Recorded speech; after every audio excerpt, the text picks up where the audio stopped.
Então muitas pessoas achavam que eu tinha dinheiro e na verdade eu ia comer, eu tinha um tênis que eu usei. Gente, ia falar do tênis dele. Eu tinha um tênis. Eu sou testemunha daquele tênis. Que assim, parecia novo. É novo. E eu tinha 14 anos, era do meu pai, que ele eu usei até esfolar o tênis, tinha um buraco, fez um buraco no meio do tênis. Eu tinha um casaco que eu paguei R$100, era um couro falso, que tava tudo caindo aos pedaços, falecendo. Tava caindo assim. A minha bolsa também tava toda arregaçada. Por que eu usava preto, né? Por conta disso, né? Então, aí as pessoas, só porque assim, meu pai, ele fez um adendo, na PUC, meus queridos, para pagar um curso na PUC, ó, o curso mais barato que tem é de teatro, né, e o teatro era mais barato. Música. Por isso que eu também fiz, além de eu eu ganhei o ProUni, eu fiz o Enem, ganhei 100%, tava lá, né?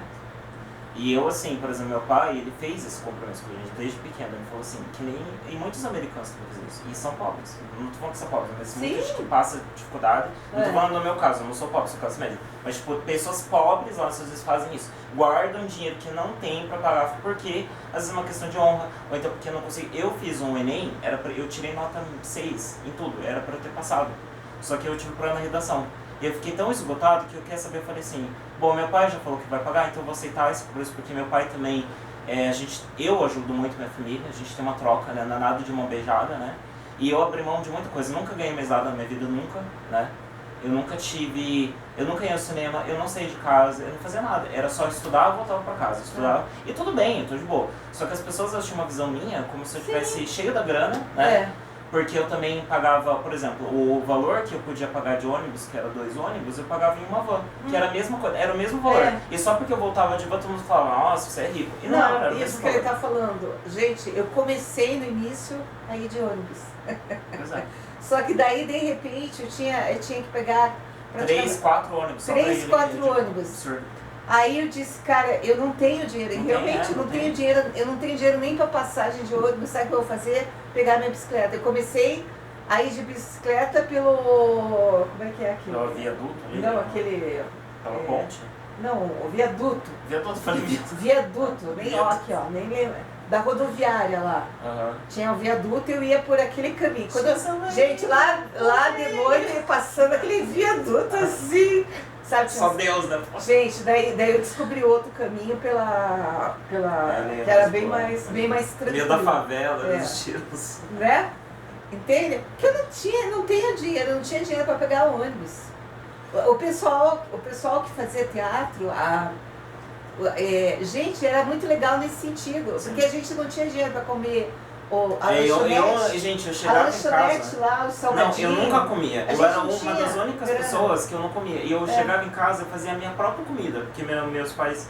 Então, não, tudo normal. Só que assim, as pessoas têm uma visão tão distorcida. Muita gente fala, sabe que as pessoas falam pra mim? Uma vez uns colegas meus de classe foram na minha casa, né, fazer trabalho, e eles ficaram chocados. Por quê? Porque eles achavam que eu era criado por vó. Que eu tinha tudo do bom e do melhor. Quando eles viram que era só, e meus avós morreram quando eu era novo, né? E meus outros avós, eles também estão muito felizes. Eu nunca tive contato com os meus avós, né? Porque eu e minha família, a gente é muito unido, né? A gente até... E não é nem questão financeira, contudo, né?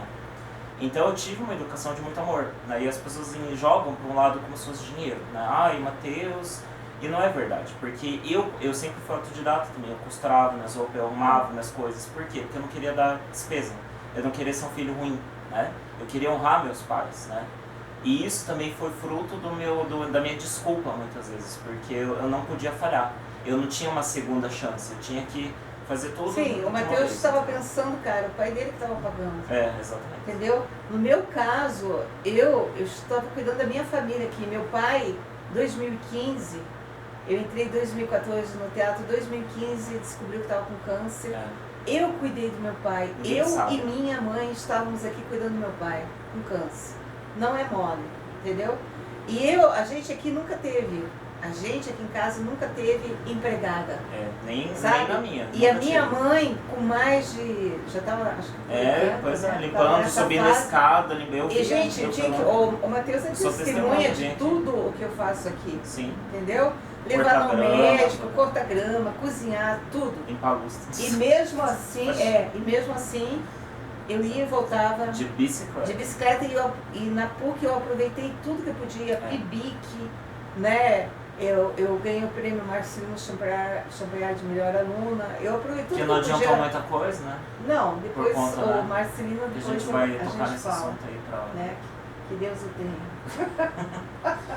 Gente, mas é isso, por isso que eu falo, a gente não pode julgar a vida de ninguém. A gente pode, porque a gente não sabe o trajeto da pessoa, a gente não sabe pelo que a pessoa passou.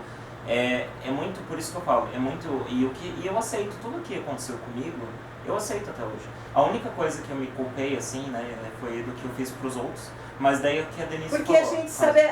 Porque a gente sabe aproveitar as coisas ruins. Exatamente. Entendeu?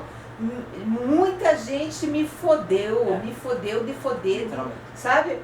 E, cara, a gente sabe aproveitar as coisas ruins, entendeu? A gente nunca precisou fazer sacanagem com ninguém. Eu nunca precisei me aproveitar de alguém, fazer sacanagem com alguém, entendeu? Principalmente uma coisa que eu detesto fazer, fofoca. Eu detesto ficar do meu lado de uma pessoa que fica fazendo fofoca.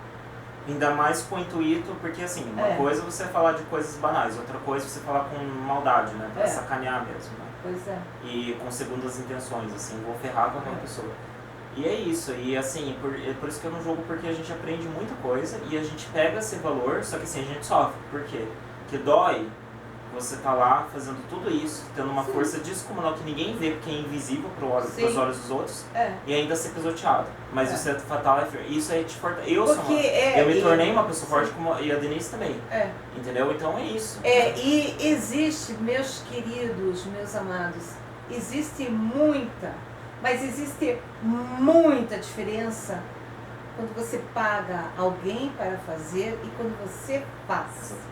Né? Nem que faça mal, mas a gente faz. E outra coisa, na universidade, a gente sabe de muitas pessoas que ficam nas costas da gente.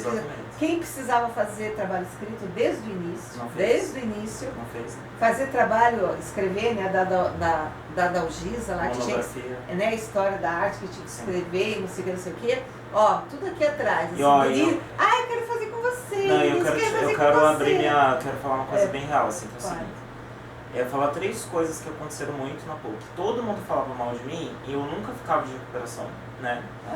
Eu nunca ficava nas costas de ninguém. Raramente, só quando eu tava muito mal, mas daí, tipo assim, a gente dividia, né? Era 50%, mas raramente eu sempre queria meio que fazer sozinho as coisas, né? Porque eu não queria ficar nesse bolinho. E muitas pessoas que falavam mal de mim também, que eram pessoas bolsistas, fiéis, tinha carro, falava mal dos outros, falava que não tinha, e não aproveitava o que tinha ali disponível, desistiram do curso, tudo bem, cada um tem os seus motivos para desistir. Só que por aqui essas pessoas falavam mal dos outros, não as pessoas, por exemplo, às vezes a vida, por exemplo, eu tive o privilégio de ter uma família que me sustentava, né, de comida, alimentação, coisas básicas. Então, o que eu fiz? Eu priorizei meu curso, porque eu não precisei ter emprego. Mas eu tinha outras dores, outros problemas. E só que eu nunca falava nada, por quê? Porque eu entendia que às vezes aquela pessoa estava mal, né? Às vezes tinha um problema, por isso que só que assim, é engraçado, né? Porque na hora de ser rico, o Matheus é isso, o Matheus é aquilo, ele tem grana, ele é filhinho da mamãe, ele não sei o que lá, ele cai fora, ele é antiético, antiprofissional, né? E não é verdade, porque eu sei que não é verdade, eu sempre soube. Sim, a gente, eu fiz isso. Deixa eu colocar um adendo, porque eu fiz, as pessoas, quando eu estava na PUC, assim, como por serem pessoas jovens, não tinham ciência de que eu já tinha tido toda uma vida, né? A Denise, isso é normal, né? Isso é normal. Coitado, mas, gente, eu tinha feito 3 anos de psicologia, daí eu comecei a conhecer a obra de Freud, daí eu fiz 8 anos de análise, comecei no colégio freudiano, bababá, né? E isso que o Matheus está falando, gente, a pessoa sabe quando está sendo honesta consigo mesma, não é honesta com os outros, é honesta consigo mesma, entendeu? Quando a gente começa a fazer análise, eu me lembro até hoje, e antes dele chegar aqui eu estava me lembrando isso. O meu psicanalista, que era um dos melhores psicanalistas de Curitiba, o Elvídio Veloso de Castro Neto, nunca vou esquecer, foi muito importante na minha vida. Uma das primeiras coisas, assim, primeira coisa na análise, fale o que você quiser. Não tem, você tem que falar isso, fale o que é associação livre. E a segunda coisa, fale a verdade. Principalmente pra você. Entendeu? Então, eu comigo mesma, eu nunca menti pra mim. Eu sempre fui honesta comigo. E eu percebo quando uma pessoa está sendo honesta com ela própria, ou ela está se valindo de interesse. Tudo bem, é a vida dela, mas a gente percebe. Mas a gente não pode cagar na vida dos outros. Não pode cagar na vida problemas. dos outros. Matheus, só vou dar um tempo. Dá pausa, então. É. Depois você faz os melhores momentos e posta.